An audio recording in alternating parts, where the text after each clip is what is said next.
তোমার এই cinema distribution ছাড়া আরেকটা দিক আছে, তুমি খুব ভালো ক্রিকেট খেলো, ঠিক আছে?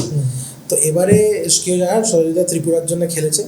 তো আমার কথা হচ্ছে যে এখন ক্রিকেট খেলাটা কি, মানে ক্রিকেট খেলাটা তোমার কাছে কতটা ইম্পর্টেন্ট? ডেফিনেটলি অনেকটা ইম্পর্টেন্ট। ওটা কি একটা স্ট্রেস রিলিফ না?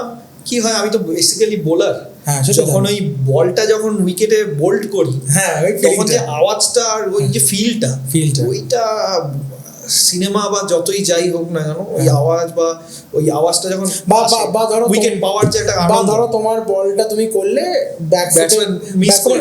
ব্যাকফুটে পাঞ্চ মারলাম একটা ব্যাকওয়ার্ড কভার দিয়ে, ওই আওয়াজটা ভালো লাগে না উইকেটে লাগলে?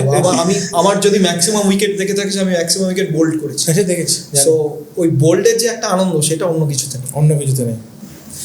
এখন ইন্ডিয়া ইংল্যান্ডের টেস্ট দেখছো, খুব ভালো খেলছে। কিরম লাগছে? ভালো লাগছে। ইন্ডিয়া জিতলে খুশি হব। একদম ইয়াং টিম, 3 জন সেঞ্চুরি করে ফেললো। ঋষভ পান্ত, একদম ইয়াং টিম, খুব ভালো খেলছে। আশা করি যাতে ইন্ডিয়া জিতবে। তো বিরাট কোহলি যে ভয়েডটা ছেড়ে গেল টেস্ট ক্রিকেটে, তুমি কি বিরাট কোহলির এই মুহূর্তের রিটায়ারমেন্টটাকে তুমি সাপোর্ট করেছিলে? দেখ, এটা না তার ব্যক্তিগত পুরো ব্যাপার।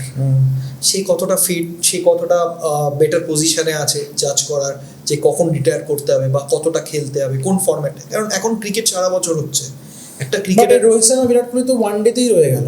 হ্যাঁ, তারা নিশ্চয়ই সেটাকে বেটার ভেবেছে। কারণ এটা না অনেক আগে থেকে প্ল্যান হয়ে যায়। ধর এখন কিন্তু 2026-এ কোথায় কোথায় কবে কবে কি ট্যুর আছে, সে প্লেয়াররা একটা প্ল্যান করতে পারে। আগে সেটা ছিল না। এখন তারা প্ল্যান করে করে সেই সিরিজগুলো খেলছে। 27শে জানুয়ারি অবধি প্ল্যান হয়ে গেছে। সো ডেফিনেটলি তারা নিশ্চয়ই ভেবেছে যে আমি অমুক তারিখ অবধি আমি এইভাবে প্ল্যান করব নিজের। কারণ প্রত্যেক বছর তাদের আইপিএল কেরিয়ার আছে, অনেকগুলো ব্যাপার আছে। এগুলো এখন আর ওই ক্রিকেটের মতন খালি ক্রিকেটের মধ্যে ফোকাস নেই। তার ফিটনেস, তার এন্ডোর্সমেন্ট, তার খাওয়া দাওয়া, তার অ্যাড শুট, তার ফ্যামিলি, প্লাস ফ্যামিলিকে কিভাবে টাইম দেবে। তো সেগুলো অনেকগুলো ব্যাপার আছে।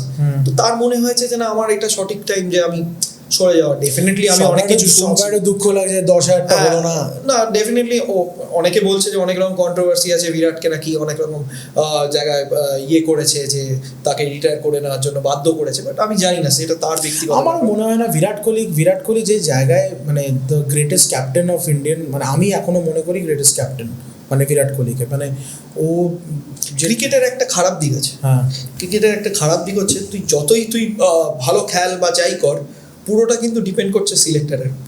হ্যাঁ, তোকে টিমে নেবে কি নেবে না ওই সেটা কিন্তু তোমার হাতে নেই। আর ওই তো তুমি যতই রান করো, যতই উইকেট, তুমি যখন বিদেশ যাও, আমার বাবা একটা খুব দারুণ কথা বলতো ওই যে তুই ধর ভিসা অ্যাপ্লিকেশন করলি, তোর ইউকে যাবি, এর মানে কিন্তু এই নয় যে তুই ইউকে যাচ্ছিস। যে ইমিগ্রেশন অফিসারটা বসে আছে তার উপর ডিপেন্ড করছে সে তোকে ছাড়বে কি ছাড়বে না। That person has the power to send you back. তুই এত লক্ষ টাকা খরচা করে ভিসা বানিয়ে নিলি, যাবি, হ্যাঁ ইউকেতে বিশাল মজা, বাট নো প্লিজ গো। তো এই সিলেক্টরের পাওয়ারটা, সিলেক্টরের উপরে পুরোটা ডিপেন্ড করছে তোকে নেবে কি নেবে না। এরকম অনেক প্লেয়ার আছে যারা আননোটিস থেকে যাচ্ছে। কারণ না কত বছর বাদে কত রান করেছে, এবার ভুড়ি রান করে। সারফারাজটা তো খেলতেই বাস, বড় প্লেয়ার সারফারাজ ডেফিনেটলি। বাট ইন্ডিয়ার একটা জিনিস ভালো হয়ে গেছে, যেটা এত বছরের প্রবলেম ছিল সে না, এখন অনেক একটা পাইপলাইন তৈরি হয়ে গেছে। আইপিএল এর জন্য একটা পাইপলাইন অফ ক্রিকেটার্স তৈরি হয়ে গেছে, যে এ না হলে ও না হলে ও। কারণ ইনজুরি হতেই পারে। আইপিএল এ তুমি ভাবো না, প্রবীণ তাম্বের মতন লোক খেলেছে এত বয়স আর এত উইকেটও নিয়েছে। আবার ইয়াং ছেলেটা ভাব, এই রঘুবংশী সুপার ব্যাটিং করে। কেউ ভাবতেই পারেনি যে ও এরকম বড় বড় ছক্কা মারবে, ওইটুকু বাচ্চা ছেলে। বাট ব্যাটিং যশস্বী জয়সওয়ালটাই তুমি ভাবো না, what he was very is now. তো আইপিএল এর যে থট প্রসেসটা হচ্ছে একটা পাইপলাইন তৈরি করা।